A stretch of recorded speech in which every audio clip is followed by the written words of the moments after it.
رحمن يا رحمن ساعدني يا رحمن اشرح صدري قرآن املأ قلبي قرآن واسق حياتي قرآن رحمن يا رحمن ساعدني يا رحمن اشرح صدري قرآن املأ قلبي قرآن واسق حياتي قرآن أعوذ بالله من الشيطان الرجيم بسم الله الرحمن الرحيم আলহামদুলিল্লাহ ওয়াসসালাতু ওয়াসসালামু আলা রাসূলিল্লাহ। প্রশংসা জ্ঞাপন করছি মহান রব্বুল আলামিনের জন্য। দুরূদ ও সালাম বর্ষিত হোক সর্বশেষ ও সর্বশ্রেষ্ঠ রাসূল মুহাম্মদ সাল্লাল্লাহু আলাইহি ওয়াসাল্লাম। আল্লাহুম্মা সাল্লি আলাইহি আল্লাহুম্মা বারিক আলাইহি। আজ বিশুদ্ধ কোরআন শিক্ষার 15তম ক্লাস। আজকের আলোচনার বিষয় হচ্ছে মাখরাজের বিবরণ এবং এর ব্যবহার। 15তম ক্লাসের পড়ার বিষয় হচ্ছে মাখরাজ। অত্যন্ত গুরুত্বপূর্ণ একটা ক্লাস। তো মাখরাজের বিষয়টা শেখার আগে কিছু কথা আমাদের অবশ্যই বুঝতে হবে। সেটা হচ্ছে এই যে মাখরাজ বা হরফের যে উচ্চারণ স্থল, এগুলা যে আমরা শিখবো, এগুলো সাধারণত আসলে একটা ক্লাসে শেখা সম্ভব না। একটা ক্লাসে মাখরাজের বিষয়টা শেখা সম্ভব না। বুঝতে পারা সম্ভব হয়তোবা, কিন্তু বলতে পারা, শুদ্ধভাবে উচ্চারণ করতে পারা, এটা আসলেই একটা ক্লাসে সম্ভব না। এগুলোর জন্য আমাদের প্রয়োজন হচ্ছে অত্যাধিক এই হরফগুলোকে প্র্যাকটিস করা, উচ্চারণ স্থান অনুযায়ী এই হরফগুলোকে বারবার উচ্চারণ করার চেষ্টা করা। না হলে আমরা যতই শর্টকাট বুঝি শেখার চেষ্টা করি, কিন্তু আমরা চাইলেও হুট করে একটা হরফকে শুধুমাত্র এইখান থেকে উচ্চারণ হচ্ছে বা উচ্চারণের জায়গাটা চিনেই আমরা হরফগুলোকে উচ্চারণ করতে পারি না। 24 দিনে আপনাদের যেটা শেখাতে যাচ্ছি, বা আজকে একটা ক্লাসে আপনাদেরকে মাখরাজ যেটা আমরা শিখিয়ে দিব, 17টা মাখরাজ পড়িয়ে দিব, এটা জাস্ট আপনাদের প্রশিক্ষণ দিয়ে দেওয়া হচ্ছে, ট্রেনিংটা দিয়ে দেওয়া হচ্ছে। আপনারা জাস্ট শিখছেন যে এইভাবে পড়তে হবে, বা এই জিনিসটা পড়ে আপনি বুঝতে পারতেন না হয়তোবা আগে একা একা, এখন আমরা সেটা বুঝিয়ে দেওয়ার পর আপনি জাস্ট বুঝতে পারছেন। কিন্তু আসলেই কিন্তু আপনি একেবারে শিখে ফেলেছেন, বিষয়টা কিন্তু এমন না। জাস্ট আপনাকে প্রশিক্ষণ দেওয়া হয়েছে। তো সেই হিসাবে মাখরাজের একটা ক্লাসে প্রশিক্ষণ নেওয়া যেতে পারে কিভাবে উচ্চারণ হয়, কিন্তু একটা ক্লাসে হরফের উচ্চারণ গুলো শিখে ফেলা বা 24টা ক্লাসের মাধ্যমে কোরআন একবারে তেলাওয়াত শিখে ফেলা, এটা আসলে খুবই কঠিন বিষয় এবং এটা একরকম অসম্ভব বিষয়।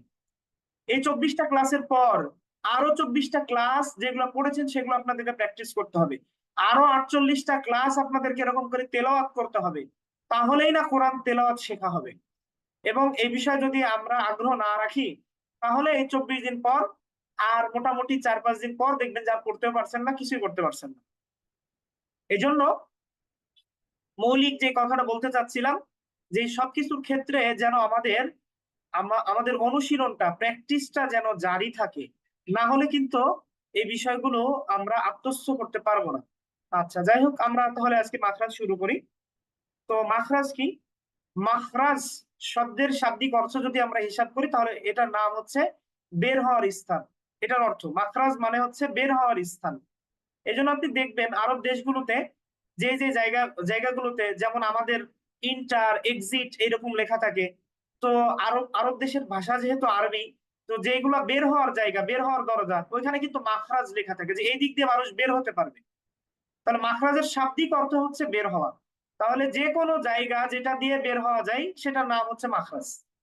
কিন্তু পারিভাষিক ভাবে আমরা এখন যে তাজবিদ শিখছি, কোরআনের তেলাওয়াতের নিয়ম কানুন শিখছি, এই নিয়ম কানুনের মধ্যে যখন মাখরাজ এই শব্দটা আমরা বলবো, তখন সেটার আসলে আমরা পারিভাষিক অর্থ বুঝবো যে এটা হচ্ছে আরবি হরফ বের হওয়ার স্থান। আরবি হরফ আমাদের মুখের যেই যেই জায়গাগুলো থেকে উচ্চারণ হয়, যেই জায়গাগুলো থেকে আরবি হরফ বের হয়, সেই জায়গাগুলোকে আমরা মাখরাজ বলবো। তাহলে মাখরাজ কি? মাখরাজ হচ্ছে আরবি হরফ উচ্চারণের স্থান। আচ্ছা, এখানে বলেছে হরফের উচ্চারণ স্থানকে মাখরাজ বলে। হরফের উচ্চারণ স্থান মৌলিকভাবে হচ্ছে তিনটা। মৌলিকভাবে তিনটা। 1 নম্বর হচ্ছে ঠোঁট। ঠোঁট থেকে অনেকগুলো হরফ উচ্চারিত হয়, ঠোঁটের মাধ্যমে আমরা হরফ উচ্চারণ করি। 2 নম্বর হচ্ছে মুখের ভিতর। ঠোঁট থেকে একেবারে ঠোঁটের ভিতর থেকে আপনার হচ্ছে গলার আগ পর্যন্ত মুখের যে ভিতরে জিহ্বা আছে, মাড়ি আছে, মাড়ির দাঁত আছে, সামনের দাঁত আছে, এইগুলোর মাধ্যমে আমরা কিছু হরফ উচ্চারণ করি। তাহলে এটাও হরফের একটা উচ্চারণের জায়গা মুখের ভিতর। আর 3 নম্বর হচ্ছে কণ্ঠনালী, মানে গলার শুরু থেকে গলার শেষ পর্যন্ত, এটাকে আমরা বলছি হচ্ছে কণ্ঠনালী বা হলক। এই 3টা জায়গা থেকে মৌলিকভাবে আরবি 29টা হরফ উচ্চারণ হয়, ঠোঁট থেকে, এরপর মুখের ভিতর থেকে, আর কণ্ঠনালী বা হলক থেকে। আচ্ছা, চলুন তবে জেনে নেওয়া যাক মাখরাজ উচ্চারণের কৌশল সম্পর্কে। হরফগুলোর উপর জজম বা সাকিন দিয়ে আমরা সঠিক উচ্চারণ যাচাই করতে পারি। আচ্ছা, হ্যাঁ, এটা একটা মৌলিক বিষয় যে আমরা মাখরাজের যেই উচ্চারণটা বা মাখরাজের যে বিষয়টা আমরা পড়ছি, এটা প্র্যাকটিস করার জন্য, আসলে উচ্চারণটা কেমন হচ্ছে এটার জন্য আমরা হরফের ওপর যদি আমরা সুকুন দিই তাহলে কিন্তু হরফের উচ্চারণটা বোঝা যায়। যেমন আমরা যদি পড়ি হামজা বা জবর আব, আব, তো এই যে বায়ের উপর সুকুন দিয়ে আপনি পড়লেন, দেখেন বা কিভাবে উচ্চারণ হচ্ছে আব। তো বায়ের উপর যখনই সুকুন দিচ্ছেন তখন দেখবেন যে বায়ের উচ্চারণটা হচ্ছে 2 ঠোঁট থেকে, তার মানে বায়ের মাখরাজ হচ্ছে 2 ঠোঁট থেকে। তো 2 ঠোঁট থেকে বায়ের মাখরাজ, এটা জানার পরেও মাখরাজ হয়তো আমরা ঠিক করতে পারি না। তো মাখরাজটা এক্সাক্ট কোথায় থেকে উচ্চারণ হচ্ছে বা ঠিক করার জন্য পদ্ধতি কি? পদ্ধতি হচ্ছে এই হরফের উপর আমরা সুকুন দিয়ে উচ্চারণ করব, তাহলে আমরা বুঝতে পারবো যে আসলে কোথায় থেকে উচ্চারণ হচ্ছে। আচ্ছা, তাহলে আসি আমরা মাখরাজ। মাখরাজ এর সংখ্যা মোট 17টি। আরবি 29টা হরফের জন্য মোট 17টি মাখরাজ আছে। এই 17 জায়গা থেকে এই 29টা হরফ উচ্চারিত হয়। আচ্ছা, এখন আরেকটা বিষয় আমরা একটু জেনে নিই, সেটা হচ্ছে এই যে মাখরাজ আমরা পড়বো, এই মাখরাজের বিন্যাস যেটা আর কি, সাজানোর যে পদ্ধতিটা, এটা কিন্তু হরফের ধারাবাহিকতায় সাজানো নাই। মানে আমি এটা বলতে চাচ্ছি যে আমরা যেমন আলিফ বা তা সা জিম এইভাবে পড়েছি, মাখরাজ গুলো কিন্তু এইভাবে সাজানো নাই যে আলিফের মাখরাজ এটা, এরপরে বায়ের মাখরাজ এটা, এরপরে তায়ের মাখরাজ এটা, এমন না। মাখরাজ গুলো সাজানো আছে উচ্চারণের স্থান অনুযায়ী। উচ্চারণের স্থান অনুযায়ী মাখরাজ গুলোকে বিন্যাস করা আছে। কারণ আমরা যদি একেবারে ধারাবাহিকভাবে হরফগুলোর মাখরাজ জানতে চাই তাহলে সেটা আমাদের জন্য অনেক কঠিন বিষয়। কেন কঠিন বিষয়? দেখা যাচ্ছে আলিফ এক জায়গায় থেকে উচ্চারণ হচ্ছে, বা 2 ঠোঁট থেকে উচ্চারণ হচ্ছে, তা আবার দাঁতে থেকে উচ্চারণ হচ্ছে, সা আবার উপরের দাঁত থেকে উচ্চারণ হচ্ছে, এভাবে জিম আবার দেখা যাচ্ছে মুখের ভিতরে জিহ্বার মাঝখান থেকে উচ্চারণ হচ্ছে। তো এইরকম এক একটা হরফ এক এক জায়গা থেকে উচ্চারণ হচ্ছে। তো এইভাবে মনে রাখা আমাদের জন্য কষ্টকর। এই জন্য মাখরাজের যে বিন্যাস পদ্ধতি সেটা হচ্ছে উচ্চারণের জায়গা অনুযায়ী। কিভাবে? মনে করেন প্রথমেই কণ্ঠনালীর একেবারে নিচের দিকটা, কণ্ঠনালীর শুরুর দিকটা, এইটা থেকে যে যে হরফগুলো উচ্চারণ হচ্ছে সেটা হচ্ছে আমরা একটা মাখরাজ বলছি। তো এই মাখরাজটা আদায় করার পর তারপরে ঠিক আরেকটু উপরে কণ্ঠনালীর মাঝখান, তারপর আরেকটু উপরে কণ্ঠনালীর শেষ, মানে একেবারে গলার শুরু। তো কণ্ঠনালী যখন এভাবে হয়ে গেল, গলার একবারে শুরু পর্যন্ত এসেছি, এরপরে দেখা যাচ্ছে ধারাবাহিকভাবে গলার একেবারে শেষের দিকে জিহ্বার যে অংশটা আছে, মানে জিহ্বার একেবারে গোড়ার দিকের মাখরাজের পর আরেকটু সামনে যদি আমরা বাড়াই তাহলে ধারাবাহিকভাবে উচ্চারণের জায়গা অনুযায়ী তারপরে গোড়া থেকে আরেকটু সামনে, তারপরে আরেকটু সামনে জিহ্বার মাঝখান, তারপরে আরেকটু সামনে জিহ্বার আগা, এইভাবে তারপরে সামনের দাঁতগুলো, তারপরে 2 ঠোঁট, এইরকম ধারাবাহিকভাবে মাখরাজের বিন্যাস করা আছে। সুতরাং হরফের ধারাবাহিকতায় মাখরাজের বিন্যাস নাই, বরং উচ্চারণের স্থানের ধারাবাহিকতায় মাখরাজের বিন্যাস করা আছে। আমাদেরকে এভাবেই মনে রাখার চেষ্টা করতে হবে। তো প্রথমেই 1 নম্বর হচ্ছে হলকের শুরু হতে। হলক মানে আমরা জেনে আসলাম যে হলক মানে হচ্ছে কণ্ঠনালী। এখন কণ্ঠনালীর শুরু কোনটা? একেবারে এই যে গলার এই শুরুর দিকটা, না আসলে গলার নিচের দিকটা? গলার নিচের দিকটা হচ্ছে কণ্ঠনালীর শুরু, অর্থাৎ বুকের সাথে যে অংশটা আছে গলার, তাহলে গলার নিচের দিকটা হচ্ছে কণ্ঠনালীর শুরু। তাহলে কণ্ঠনালীর শুরু হতে হচ্ছে হামজা, এরপর হচ্ছে হা। আমরা যে ছোট হা, গোল হা পড়ছি, এটা হচ্ছে হামজা হা, হামজা হা। আচ্ছা, এই যে হা উচ্চারণ করছি, হা জবর হা, একেবারে সহজ উচ্চারণ, কিন্তু স্বাভাবিক উচ্চারণ। হামজা জবর আ, স্বাভাবিক উচ্চারণ। তার মানে কণ্ঠনালীর শুরু থেকেই কিন্তু আমরা সাধারণভাবে কথা বলি, অর্থাৎ হামজা এবং হায়ের উচ্চারণটা একদম স্বাভাবিক করতে হবে। কোন রকম কোনো মডিফিকেশন এই উচ্চারণে করা যাবে না। হামজা এবং হায়ের উচ্চারণটা যত স্বাভাবিক করা যাবে তত বেশি শুদ্ধ উচ্চারণ হবে। তাহলে 1 নম্বর হচ্ছে কণ্ঠনালীর শুরু থেকে হামজা হ্যাঁ। 2 নম্বর হচ্ছে হলকের বা কণ্ঠনালীর মধ্যখান হতে আইন হা। কণ্ঠনালীর মধ্যখান কি তাহলে? প্রথমে যে কণ্ঠনালীর শুরু, এরপর মধ্যখান মানে হচ্ছে গলার একেবারে মধ্যখান। গলার মধ্যখান থেকে একটু শক্ত করে উচ্চারণ করব, আইন হা, আইন হা। এই জন্য আইন জবর আ গলার মাঝখান থেকে, আর হামজা জবর আ একেবারে স্বাভাবিকভাবে।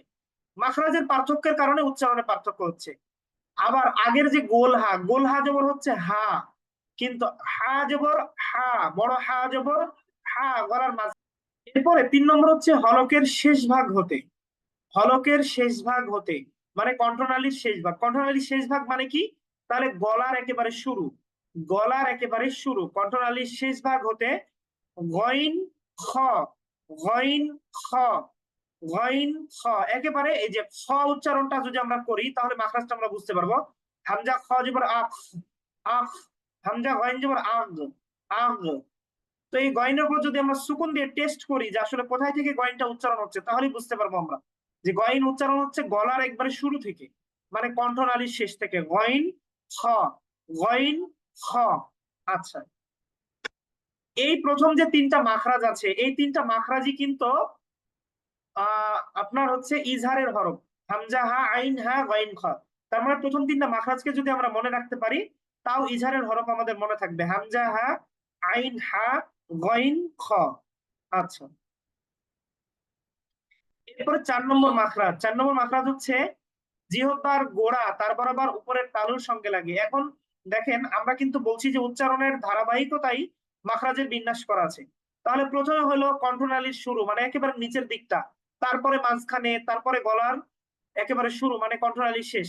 এবার গলার শুরুতে চলে এসেছে মানে হচ্ছে কণ্ঠনালীর কি, কণ্ঠনালীর একেবারে কাছাকাছি জিহ্বার যে অংশ আছে, মানে জিহ্বার একেবারে পিছনের দিক, একেবারে গোড়ার দিক। গলার সাথে যে জিহ্বার অংশ আছে এইটা তার বরাবর উপরের তালুর সঙ্গে, উপরের যেই তালু আছে এই তালুর সঙ্গে, মুখের ভিতরে উপরের যে তালু আছে তালুর সঙ্গে লাগিয়ে হচ্ছে কফ, কফ, কফ, আক। কলকলা করে দেখেন সুকুন দিয়ে, তাহলে আমরা কফের উচ্চারণটা কিন্তু বুঝতে পারবো। হামজা কফ জবর আক, আক। তো এই যে আক উচ্চারণ করলে কোথায় যেয়ে লাগছে? অবশ্যই একেবারে গলার শেষের দিকে, জিহ্বার গোড়া তার বড় উপরে তালুর সাথে লেগে কফের উচ্চারণটা হচ্ছে আক, আক। আচ্ছা, তো এটার ক্ষেত্রে পরবর্তী যেটা আছে, পরবর্তীটা হচ্ছে কাফ। 5 নম্বর মাত্রা জিহ্বার গোড়া হতে একটু আগে বাড়িয়ে, তার মানে জিহ্বার গোড়া ছিল, গোড়া থেকে আরেকটু সামনে মানে একটু সহজ করিয়ে তার বরাবর উপর তালুর সঙ্গে লাগিয়ে আমরা উচ্চারণ করবো হচ্ছে কাফ। কাফ সহজ, একেবারেই সহজ, কাফ। তাহলে জিহ্বার গোড়া তারপর উপরের তালুর সঙ্গে লাগিয়ে হচ্ছে কফ, আর জিহ্বার গোড়া হতে একটু আগে বাড়িয়ে তারপর আবার উপরের তালুর সঙ্গে লাগিয়ে হচ্ছে কাফ, কাফ। তাহলে কাফ সহজ, কিন্তু কফ একটু জিহ্বার গোড়াটা উপরে তালুর সঙ্গে লাগাতে হবে। আমরা কথা বললে সাধারণত জিহ্বার একেবারে পিছনের অংশটা তালুর সাথে লাগে না, যখনই একটু জোর করে ওই কলকলার উচ্চারণের মতো করে লাগাতে যাব তখনই কিন্তু কফ এটার উচ্চারণ হবে। আচ্ছা, তাহলে এই দুটার ভিতরে একটু পার্থক্য আছে, একটা হচ্ছে কফ আর একটা হচ্ছে কাফ স্বাভাবিকভাবে। কিন্তু এই পার্থক্য করতে যে কফ এর উচ্চারণে আমরা বাড়াবাড়ি করে ফেলি। বাড়াবাড়ি কি? অনেকে এইভাবে উচ্চারণ করে যে কফ, অ, অ, অ, অফ। এইরকম যখন আমরা সূরা ইখলাস পড়তে বলি তখন এইভাবে পড়ে উলহু, উলহু।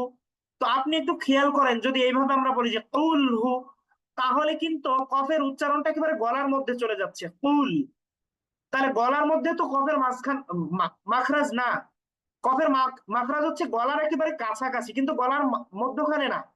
গলার মধ্যখানে তো আইন হা, অথবা আমরা কণ্ঠনালীর শুরু মাখরাজ যদি গইন খয়ের হিসাব করি তাহলে এগুলার মাখরাজ। তাহলে কফের উচ্চারণ করতে যে বেশি মডিফিকেশন করতে যে বাড়াবাড়ি করা যাবে না, যে উচ্চারণটা এমন হয়ে যাচ্ছে যে গলার মধ্যে চলে যাচ্ছে কফের উচ্চারণটা। তাহলে আমরা স্বাভাবিকভাবে বলবো কফ, কফ। একবারে কফ এরকম না, কফ, কফ। কিন্তু অ, অ এরকম করে, অ, অ এরকম যেন গলার মাঝখানে না চলে যায় উচ্চারণটা, এটা আমাদেরকে খেয়াল রাখতে হবে। আচ্ছা, এগুলো 5 নম্বর মাখরাজ। আচ্ছা, আর একটা বিষয় আপনারা শিখেছিলেন জবরের উচ্চারণ পড়ার সময়, এখানেও আমরা মাখরাজের হিসাব করে এটা মনে রাখতে পারি। জবরের উচ্চারণ করার সময় আমরা শিখেছিলাম যে মোট 7টা হরফের উচ্চারণে জবর হলেও সেই হরফের উচ্চারণ গুলাতে আকার যুক্ত হয় না, আকার যুক্ত হয় না। যেমন খ জবর খ, খ জবর খা হয় না। তো এই 7টা হরফ, আর এর সাথে আমরা আরো একটা হরফকে ধরে নিয়েছিলাম, সেটা হচ্ছে র। রকে ধরে নিয়েছিলাম এই জন্যই কারণ র এর উচ্চারণটা আসলে একবারে পিওর এইরকম না যে এটাতে কোনো সময় আকার হবে না, র এ কোনো সময় আকার হতে পারে। মানে অক্ষরগুলোকে আমরা 3 ভাগে ভাগ করতে পারি, যে কিছু হরফের সাথে একবারেই কোনো সময় আকার হবে না, সেটা হচ্ছে মোট 7টা। আর র হচ্ছে মাঝামাঝি অবস্থা, এটাতে কোনো সময় আকার হতেও পারে নাও হতে পারে, তবে বেশিরভাগ সময় মোটামুটি 95 to 96% এটা হয় যে বেশিরভাগ সময় র এর উচ্চারণে আকার হয় না। এই জন্য র কেও এই আকার না হওয়া হরফের মধ্যে ধরে মোট 8টা হরফ আমরা হিসাব করেছিলাম। তো সেক্ষেত্রে 8টা হরফ মনে রাখার সহজ পদ্ধতি হতে পারে 3 নম্বর এবং 4 নম্বর মাখরাজ। 3 নম্বর এবং 4 নম্বর মাখরাজ, 3 নম্বর মাখরাজ আমরা কি পড়লাম, যে কণ্ঠনালীর শেষ থেকে গইন খ। আর 4 নম্বর মাখরাজে পড়লাম আমরা হচ্ছে কফ, কফের উচ্চারণটা জিহ্বার গোড়া তার বরাবর উপরের তালুর সঙ্গে লাগিয়ে কফ। তাহলে 3 নম্বর এবং 4 নম্বর মাখরাজ, এবং পরপর 4টা বর্ণ, পরপর 4টা বর্ণ কি স জ ত জ, তাহলে মোট 7টা। আর রকে আমরা এর সাথে ধরে নিয়ে মোট 8টা হরফ হিসাব করতে পারি, যে 8টা হরফে আকারের উচ্চারণ হয় না। তাহলে প্রথম 3টা মাখরাজ মনে করে আমরা ইজহারের হরফ মনে রাখতে পারি হামজাহা, আইন হা, গইন খ। এরপর 3 নম্বর এবং 4 নম্বর মাখরাজ, 3 নম্বর এবং 4 নম্বর মাখরাজ হচ্ছে গইন খ, কফ, এই 3টা হরফ। আর সদ জ ত জ ধারাবাহিক ভাবে 4টা হরফ, মোট 7টা। আর র, এই মোট 8টা হরফে আকারের উচ্চারণ হয় না, এটাও আমরা মনে রাখতে পারি। আচ্ছা, এরপরে 6 নম্বর মাখরাজ আসি। তো আমরা যদি ধারাবাহিক ভাবে আসি তাহলে জিহ্বার গোড়া এটা উপরে তালুর সাথে লাগিয়ে কফ, তারপরে আরেকটু সামনে বাড়িয়ে কাফ। তো এবার যদি আরেকটু সামনে বাড়াই তাহলে তো জিহ্বার মাঝখানে চলে আসি আমরা। তো এই জন্য জিহ্বার মাঝখান তার বরাবর উপরের তালুর সঙ্গে লাগিয়ে 3টা হরফ উচ্চারিত হয়, জিম, শিন, ইয়া, জিম, শিন, ইয়া। শিন উচ্চারণ করার সময় কিন্তু মুখের মধ্যে একটু বাতাস তৈরি হবে, শিন, ইয়া, ইয়া, এরকম। আচ্ছা, এই 3টা হরফকে একটু আমরা কঠিন ভাবে উচ্চারণ করব, শক্ত ভাবে। জিম, জিম, একেবারে গম্ভীর উচ্চারণ কিন্তু, জিম।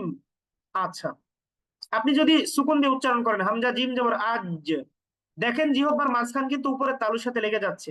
হামজা শিন জবর আশ, আশ, জিহ্বার মাঝখান কিন্তু উপরের তালুর সাথে লাগছে। হামজা ইয়া জবর আই, আই, জিহ্বার মাঝখান উপরের তালুর সাথে লাগছে। যদিও জিমে যতটা লাগছে শিন এবং ইয়াতে একটু কম লাগছে, তারপরেও কিন্তু লাগছে জিহ্বার মধ্যখান উপরের তালুর সাথে।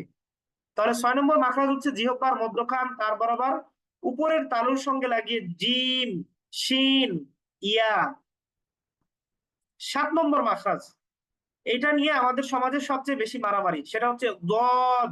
দদের উচ্চারণ এখন জ হবে না দ হবে, মাগজুবি বলবো না মাগদুবি বলবো, এটা নিয়ে প্রচুর মারামারি আমাদের সমাজে আছে। তবে মাখরাজ অনুযায়ী যদি আমরা এই হরফের উচ্চারণ করি তাহলে আসলে মারামারির সুযোগ থাকে না। মারামারি কারা করে আসলে? মারামারি তারাই করে যারা আলাদা কোনো কাজ করে না, যাদের আলাদা কোনো প্রোডাক্টিভিটি নাই, তারাই মারামারি করে। তো এক্ষেত্রে আসলে যে মাখরাজ জানে না সেই মারামারি করে যে আসলে এটা জদ না দোয়াদ। মাখরাজ যদি জানতো তাহলে সে এই বিষয়ে কখনোই বাড়াবাড়ি করতো না, যে মাগজুবি হবে না মাগদুবি হবে, জল্লিন হবে না দল্লিন হবে। সে যদি মাখরাজ জানতো তাহলে কখনোই বাড়াবাড়ি করতো না। যে মাখরাজ জানে না সেই এই জল্লিন এবং দল্লিন নিয়ে বাড়াবাড়ি করবে, কারণ সে মাখরাজ জানে না, সঠিক উচ্চারণটা জানে না। এই রমজান মাসেও যদি আমরা দেখি এই যে তারাবির রাকাত সংখ্যা বা ইত্যাদি ইত্যাদি নিয়ে কারা বাড়াবাড়ি করে?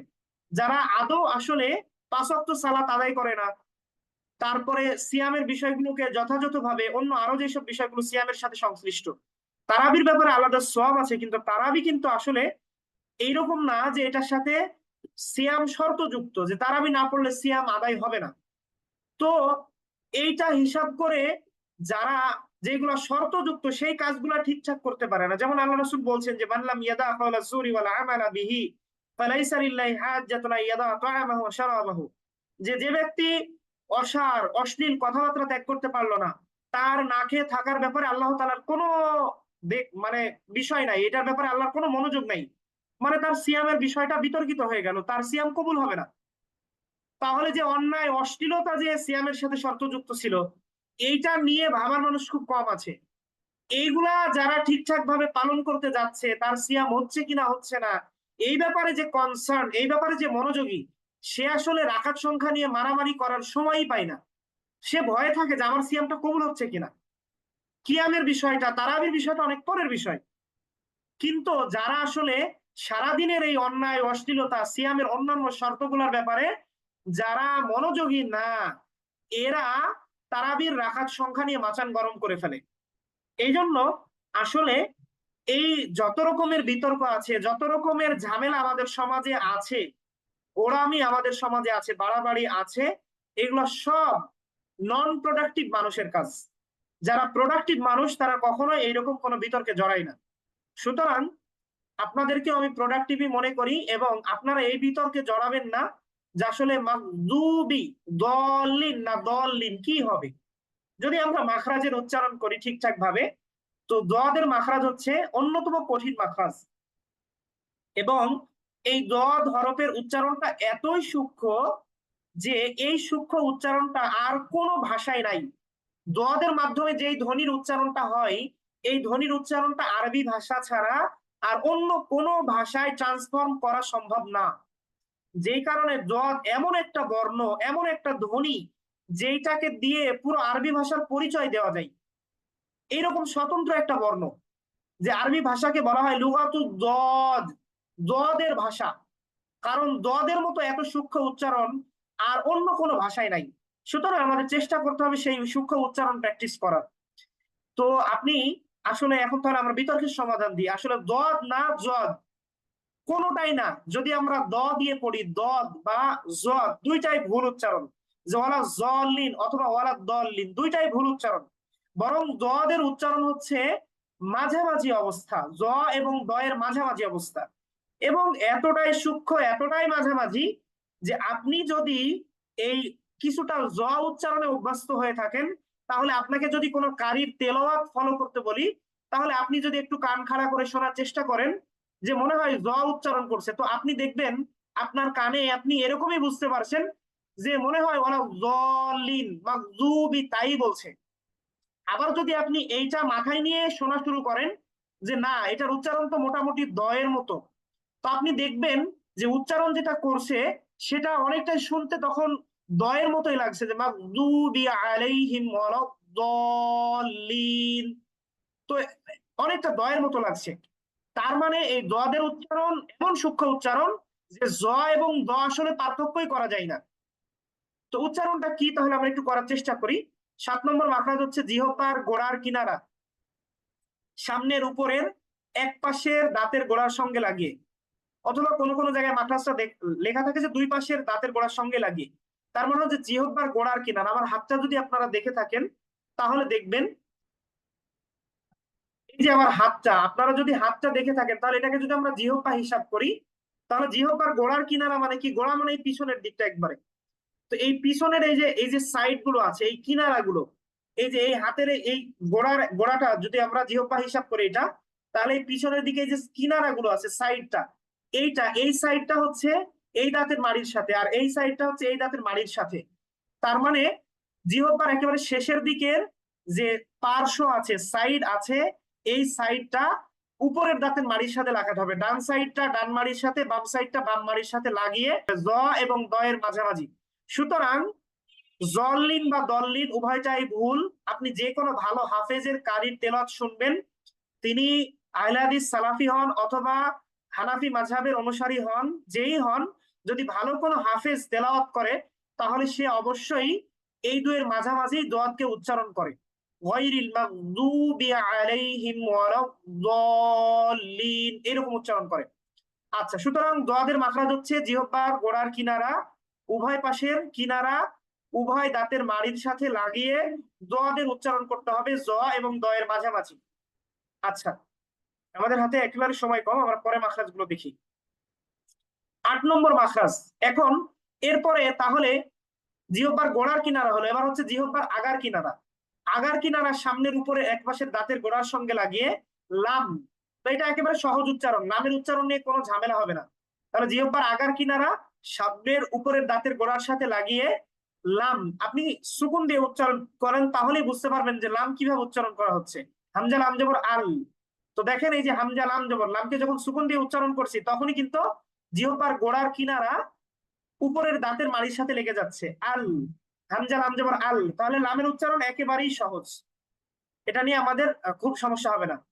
এরপরে আসেন 9 নম্বর মাখরাজ থেকে আরো কয়েকটা মাখরাজ। এবার আমরা পড়বো হচ্ছে জিহ্বার আগা এবং সামনের যেই দাঁত আছে এইগুলা থেকে। তো প্রথমেই এবার আমরা জিহ্বার আগায় যদি চলে আসি ধারাবাহিক ভাবে, তাহলে জিহ্বার আগা তার বরাবর উপরের তালুর সঙ্গে লাগিয়ে নুন। জিহ্বার আগা তার বরাবর উপরের তালুর সঙ্গে লাগিয়ে নুন। তো আপনি যদি সুকুন দিয়ে নুনকে উচ্চারণ করেন তাহলে দেখেন জিহ্বার আগাটা উপরের তালুর সাথে লাগছে। আচ্ছা, আমরা আবার তালু বুঝি, তো গ্রাম্য ভাষায় অনেক কিছু বলা হয় জিহ্বা, এই যে মুখের মধ্যে যে তালু আছে, আমরা অনেকে এরকম করে মানে টাকরা বা এরকম অনেক পরিভাষা আমরা ব্যবহার করি, গ্রাম্য পরিভাষা। তো যে যেভাবে বোঝেন আর কি, তালু অবশ্যই বুঝতে পারছেন আমি আশা করি। তো জিহ্বার আগা তার বরাবর উপরের তালুর সঙ্গে লাগিয়ে হচ্ছে নুন।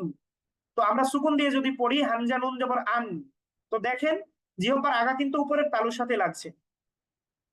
এরপরে 10 নম্বর মাখরাজ হচ্ছে এইটাই, জিহ্বার আগা থেকেই জিহ্বার আগাটা এবার উল্টা করে লাগাতে হবে, জিহ্বার আগার পিঠ।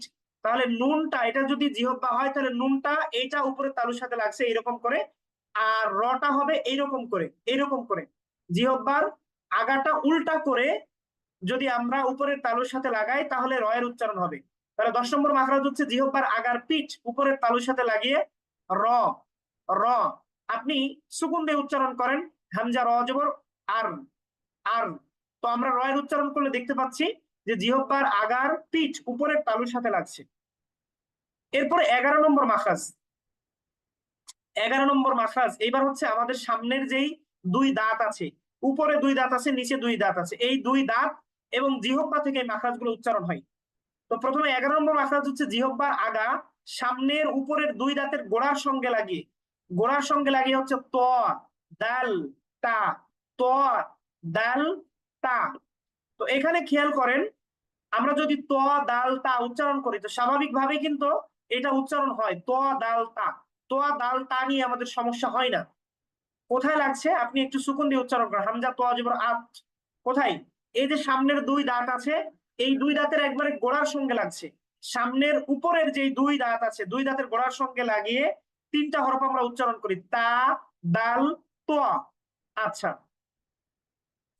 এরপরে হচ্ছে 12 নম্বর মাখরাজ হচ্ছে জিহ্বার আগা সামনের নিচের দুই দাঁতের আগার সঙ্গে লাগিয়ে সদ সিন সা, উপরের দাঁতের গোড়ার সঙ্গে লাগিয়ে তোয়া দাল তা, নিচের দাঁতের আগার সঙ্গে লাগিয়ে এবার নিচের দাঁতে চলে আসলাম, তাহলে সদ সিন সা জা।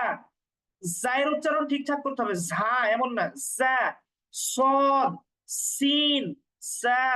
আমরা আরো কিছু বিষয় শিখবো যেটার বিষয় আমরা হচ্ছে মাখরাজের সাথে সংশ্লিষ্ট আরো বিষয় আছে, সিফাত বা হরফের উচ্চারণের বৈশিষ্ট্য, সেখানে আমরা শিখবো যে সদ সিন জা উচ্চারণ করার সময় একটু শি দেওয়ার মতো উচ্চারণ করতে হয়, এটা এই হরফগুলোর বৈশিষ্ট্য। সুতরাং সদ সিন এবং জা খুব ক্লিয়ারলি উচ্চারণ করতে হবে নিচের দুই দাঁতের সাথে লাগিয়ে। জিহ্বার আগাটা নিচের, সামনের যে নিচের দুই দাঁত আছে এটার সাথে লাগিয়ে সদ সিন জা। আচ্ছা, এরপরে 13 নম্বর মাখরাজটা আবার উপরের দাঁতের সাথে যদি আমরা ফিরে যাই তাহলে হচ্ছে উপরের দাঁতের গোড়ার সঙ্গে লাগিয়ে আমরা তোয়া দাল তা উচ্চারণ করলাম, আর উপরের দাঁতের আগার সঙ্গে জিহ্বার আগা লাগিয়ে হচ্ছে জোয়া জাল সা, নরম করে উচ্চারণ করতে হবে। জিহ্বার আগা আর উপরের দাঁতের আগা, জিহ্বার আগা আর উপরের দাঁতের আগা একসাথে লাগিয়ে জোয়া জাল সা, জোয়া জাল সা, নরম করে উচ্চারণ করতে হবে। আচ্ছা, তো এই ক্ষেত্রে আমরা একটু দেখি যে এখানে কিন্তু তোয়া এবং দাল, এই তোয়া এবং তা আগের যে মাখরাজটা আছে 11 নম্বর মাখরাজ, তোয়া এবং তা একই জায়গা থেকে উচ্চারণ হচ্ছে, তার মানে উচ্চারণের জায়গায় এক। তার উচ্চারণের পার্থক্য কি? পার্থক্য হচ্ছে আমরা তোয়াতে জবরেও আকার ব্যবহার করি না, মানে মোটা হরফ তোয়া, আর তা হচ্ছে চিকন হরফ, সেখানে আকার ব্যবহার হয়। অনুরূপ ভাবে জাল এবং জোয়া এই দুইটার মাখরাজ কিন্তু এক। তো মাখরাজ এক মানে কি? তার মানে উচ্চারণ কিন্তু একই রকম। কিন্তু পার্থক্য কি দুইটা হরফের? তাহলে জালের ক্ষেত্রে আকার হয়, আর জটা মুখটা গোল করে উচ্চারণ করতে হয়। জাল দেবো জা, আর জ দেবো জ, কিন্তু দুইটাই জিহ্বার আগা উপরের দাঁতের আগার সাথে লাগিয়ে নরম করে উচ্চারণ করছি। আর তারপরে যা আমরা উচ্চারণ করলাম যা, এটা হচ্ছে যা নিচের দাঁতের সাথে লাগিয়ে। তাহলে এটা পার্থক্য আছে। জালের সাথে জায়ের পার্থক্যটা হচ্ছে মাখরাজের পার্থক্য, নিচের দাঁতের সাথে লাগিয়ে, আর একটা হচ্ছে উপরের দাঁতের আগার সাথে লাগিয়ে। আবার জিম যদি আমরা দেখি, তাহলে জিমেরও কিন্তু উচ্চারণের পার্থক্য আছে। জিম হচ্ছে গম্ভীর ভাবে উচ্চারণ, জিহ্বার মাঝখান উপরের তালুর সাথে লাগিয়ে শক্ত করে জিম, জিম। তো এই পার্থক্যগুলো আমাদের মনে রাখতে হবে। যাই হোক, তাহলে আমরা সহজে মনে রাখতে হলে 11 পর 12 না হয়ে আসলে 13 নম্বর মাখরাজটা হওয়া উচিত ছিল, যে আমরা জিহ্বার আগা উপরের দাঁতের গোড়ার সাথে লাগিয়ে তা দাল ত উচ্চারণ করছি, এরপরেই আগার সাথে লাগিয়ে তারপরের বর্ণগুলা, তার মানে তায়ের পরের বর্ণ হচ্ছে সা, দালের পরের বর্ণ হচ্ছে জাল, ত এর পরের বর্ণ হচ্ছে জ। তার মানে 11 পর আসলে 13 নম্বরে যেটা আছে এটা 12 নম্বরে হওয়া উচিত ছিল, আর 12 নম্বরটা 13 নম্বর। এইবার আমরা নিচের দাঁতে চলে আসছি, এইভাবে হলে সিরিয়ালটা আরো বেশি ভালো হতো। আর যাই হোক, যারা সাজিয়েছে তারা কিভাবে সাজিয়েছে আল্লাহ ভালো জানে। আচ্ছা, তাহলে 11 নম্বরটা হচ্ছে জিহ্বার আগা উপরের দাঁতের গোড়ার সাথে লাগিয়ে ত দাল তা। তারপরে আমরা যদি হিসাব করি তাহলে আগার সাথে লাগিয়ে হচ্ছে জ জাল সা, আর নিচের দাঁতের সাথে লাগিয়ে হচ্ছে সদ সা, এরপরে হচ্ছে জা, সানা, সদ সিন জা, সদ সিন জা। আচ্ছা, এরপরে 14 নম্বর মাখরাজ খুবই সহজ। 14 নম্বর মাখরাজ হচ্ছে নিচের ঠোঁটের পেট, মানে এই যে নিচের ঠোঁটের যে ভেজা অংশটা, এটা হচ্ছে উপরের দাঁতের দুই দাঁতের আগার সাথে লাগে ফা, ফা। আমরা যদি সুকুন দিয়ে উচ্চারণ করি হামজা ফা জবর আফ, হামজা ফা জবর আফ। আচ্ছা, এইভাবে হচ্ছে ফায়ের উচ্চারণ, নিচের ঠোঁটের পেট উপরের দাঁতের আগার সাথে লাগে। 15 নম্বর মাখরাজ হচ্ছে দুই ঠোঁট থেকে দা মিম ওয়াও, দা মিম ওয়াও। তো দুই ঠোঁট থেকে খুব সহজে উচ্চারণ হয় দা মিম ওয়াও। ওয়াও এর উচ্চারণটা করার সময় মুখটা গোল করতে হয়, মিম দা। আচ্ছা, দুই ঠোঁট থেকে সহজভাবে উচ্চারণ, কোনো সমস্যা নেই এগুলোর ক্ষেত্রে। 16 নম্বর হচ্ছে মাদের মুখের খালি জায়গা থেকে মাদের হরফ উচ্চারণ হয়, মানে টানটা, টানটা কিন্তু খালি জায়গা থেকে উচ্চারণ হয় বা। এই যে মুখটা একেবারে খালি থাকছে বু, যে কোনো টান মানে মাদ খালি জায়গা থেকে উচ্চারণ হয়। আর 17 নম্বর মাখরাজ হচ্ছে নাকের বাসি থেকে গুন্না উচ্চারণ হয়, এটা আমরা জানি যে নাকের মধ্যে গুন্নার উচ্চারণ করতে হয় ইন্না, আন্না, আম্মা, এবং গুন্নার সময় একালিপ টেনে ধরে রাখতে হয়। ধরে রাখার কারণেই এটা নাকের মধ্যে উচ্চারণটা যায়, নাকের বাসি থেকে গুন্নাটা উচ্চারণ হয়। তো এই দুটা হরফের মাখরাজ না, মাদ এবং গুন্নার মাখরাজ, এই দুটো আমাদেরকে মনে রাখতে হবে।